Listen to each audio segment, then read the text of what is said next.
louder that applause is, the better the acts, the warmer we feel when we get to the stage. And the reason for that is your noise is love. We take your love and give it back to you in the form of laughter. The more love you give, the more laughter you receive in return. So are you ready to show some love? Yep. Mild affection, indifference. Are you ready to show some love? Yes! That's best. We're going to get cracking in just a sec. What we're going to do to start off with, what's your name again? Steve, because it's very hard to remember all the names. There's a lot of courses. Steve, you're going to be starting the clap for us, Steve. It's the first time you've ever started the clap? I was looking for hair reaction, really. So you're going to start the clap, it's going to spread like a rash, be careful, remember that. Right the way down the room, but a wild and crazy, bring on the first act. Let's go with a little quiet clap from Steve. And as it builds, ladies and gentlemen, please have to change your first act, Aidan Ray Brooks!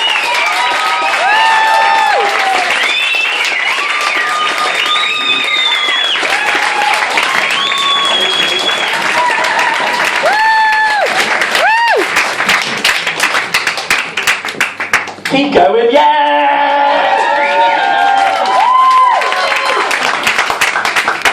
Do you know what, right, I would like to thank I would like to start by thanking you, because you will be forever etched in my brain now for the rest of my life, because you have helped snap my stand-up comedy hymen.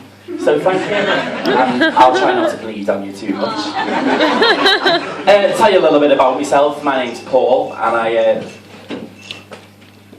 fucked it up already. I fucked it up. You can't start with "my name's Paul," can you? I've just seen that fella's face and he looked at his mate and went, "His name's Paul, he's not going to be funny, let's just go back." Paul's not funny, Paul's not cool. I've had to live with this for 29 years. I wanted to be named something timeless, like a classic car, like Carlton. But no, I get Paul. I'm named someone who sounds like they're never going to earn more than £17,000 a year for the rest of their life. I'm really sorry if there's anybody else in here called Paul. If you like your name, I'm made up for you. It's my name too, and I've got a right not to like it. So 29 years ago, my mother decided to drop me out of her wide-set vagina. Thanks for coming, Mum, I really appreciate it.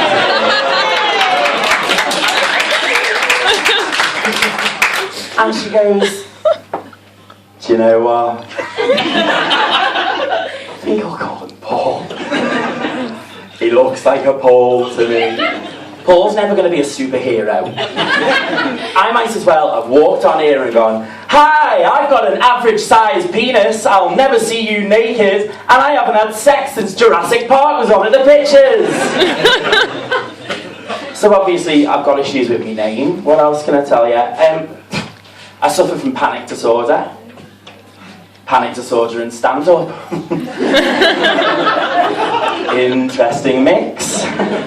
Yeah, so I've had panic disorder for about 5 years, and I don't know if any of you have ever had a panic attack. You know, they're not very nice, and I wouldn't wish them on my worst enemy. Yeah, I would. No, do you know what? In all seriousness, I really wouldn't. And everyone gets different symptoms, and you know, everyone's different. Me, I get agoraphobic. That means you're scared to leave the house, Barry. And sometimes, if I'm not agoraphobic, I get scared of things outside, like being here tonight, for example, and the pressure of being funny, or pigeons in supermarkets, or Mariah Carey. I don't really need to elaborate on that last one, to be fair.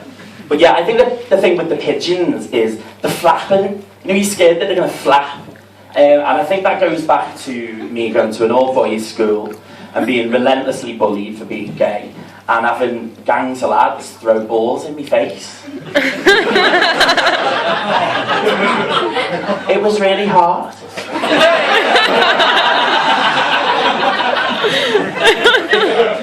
Yeah, but the thing with pigeons is they're just everywhere, and I feel like I'm the only one onto it. They're getting bolder, they're getting bigger, and they're getting brassier. Right.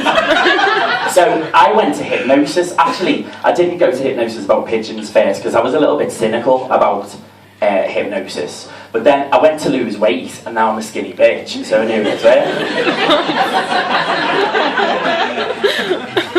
What?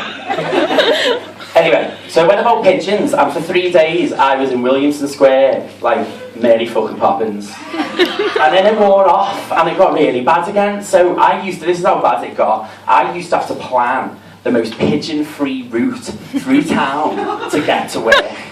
And the irony of it was, in school, I was in the Young Ornithologist Club. But anyway, with pigeons, I think that they're going to get me, I think that they're going to touch me, and that I'm going to die of sudden death syndrome if one was to touch my fair cheek. And there is a trendy name for that, for the survivors amongst us of a debilitating illness, SDS. And I also used to, in the winter, wait to do me shopping, because they go when it's dark, back to pigeon land. And one actually did touch me, and I didn't die because I'm here today. And I had to lie down in the middle of Lime Street Station and take a Valium. It's really bad. But you know what? I think pigeons are like Scouse women. They wobble their heads with attitudes. They stick their chests out to get attention.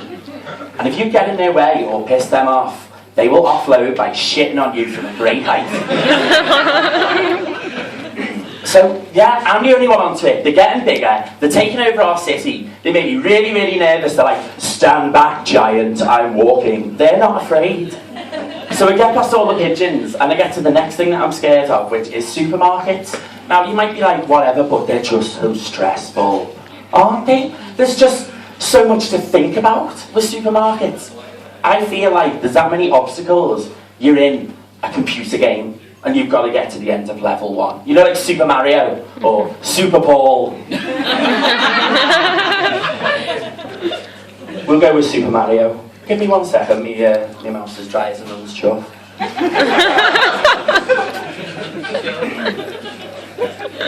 So yeah, there's just so much to think about. This is before you even get in the supermarket. You have to get past the man who sells the big issue, who's got flies swarming around him, and he's wearing better clobber than you. Then you have to get past the woman who's doing a collection for the school that was petty bombed, and she's selling minty cakes. And then you get in there, and there's the R's women, and they come in packs, don't they? They're in herds, they're like lemmings. And the way that they move, it's like the Michael Jackson Thriller video. It's like, oh look Maud, the mangoes are 2 for 1. Look over there Judith, it's buy one get one free. Maud, dropped your teeth. Ow! They are a nightmare, and that is just the customers. What about the staff? Don't get me started on the staff. A few weeks ago, this member of staff came up to me. She had a proper attitude problem, and she said to me, you won't believe this, she was like one of those women who scratches their save away with a 50p piece, do you know what I mean? And she said to me, you can't smoke in here. In the middle of the cereal aisle, I went tough. Put that on the face and they carried on, how dare you? And then today, rude. Just because she's got a shit job. Anyway, sorry to anyone who works in the Sainsbury's. Anyway, and then today, one of them come up to me and she went, hi, do you require special assistance? I went, I'm not pissed. She went, no, I said, do you require special assistance? Can I support you at all? I'm not pissed. You don't know what I've been through to get here today. I had to have a bottle of wine to take the edge off the 2 Garys before I took the ketamine. And a shitload of pigeons. Honestly, they're just so rude. And then you've done your shopping, and then you get to the tills. And it's that age-old debate, isn't it? Self-service checkout or woman? Now, I'm not really allowed to use self-service checkouts under the condition of the community service because I kicked the fuck out of one about 6 months ago. But it was really embarrassing. Apparently it is really easy to get a bottle of Moet champagne wrapped in a newspaper. It was happened to everyone. So anyway, I went to the woman today, and do you know what? It's just like the Spanish Inquisition, isn't it? The questions they ask. All you want to do is get out of there. So I've decided that I start giving them really stupid answers now, because I just can't be bothered with them. So they're like, hi, how are you today? Suicidal. Are you collecting the vouchers for schools? I'd love to, but I'm on a sex offenders register and all that. And then the best one, would you like a bag? I've just done my weekly shop, and I know I said I'm a skinny bitch, but, you know, would I like a bag? I know we've all got to watch our carbon size 13 footprint, And these new bags that they've got, you put a toilet roll in them and they split. Would I like a bag? Oh no, love. I'll just carry a pot noodle in each hand, the Wharton's toasty on me tits, and fly off on the French baguette, shall I? Would I like a bag? That's why I'm not sat there like you. And then this little woman comes up. It happens every time, doesn't it? This little woman comes up next to me, and I tried to ignore her, but I felt our last. And she's got a Hovis, and she's rattling. And I've got all my food on that.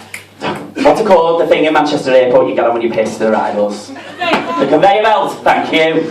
So, yeah, I've got all that. She comes up with a Hovis, and I'm like, is that all you've got, love? She's like, oh yes, dear. Just this little loaf. She's got hair on her chin like a nanny goat. I'm like, well, if I was you, I'd fuck off. I'm going to be ages. But you know what? I pay for my sins. It's karma, because I was there, and then I turned around, and all of a sudden, in our Sainsbury's, the entrance into the exit, and a pigeon walks up by the door. I can't get out. There's no way for me to get out. I've got panic disorder. There is a security guard stood there. He hasn't got a tooth in his head. He's cracking his knuckles. What is he paid for? Get rid of that pigeon. I'm trapped in Sainsbury's. What am I supposed to do? I've got to be in a stand-up thing and make people laugh tonight. You're supposed to get that pigeon away from me. It's trying to eat me. I'm hiding behind a leg of lamb. I'm using the old woman as a shield. Oh my God. I think I can hear Mariah Carey on in the background. Help me!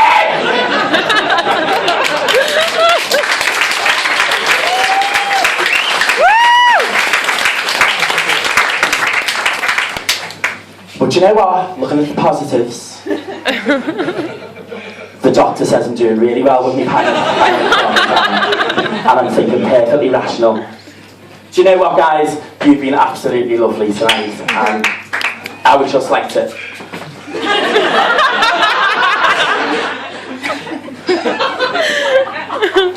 Well, I've been, you've been lovely, and I've been Panic Attack Paul! Good night!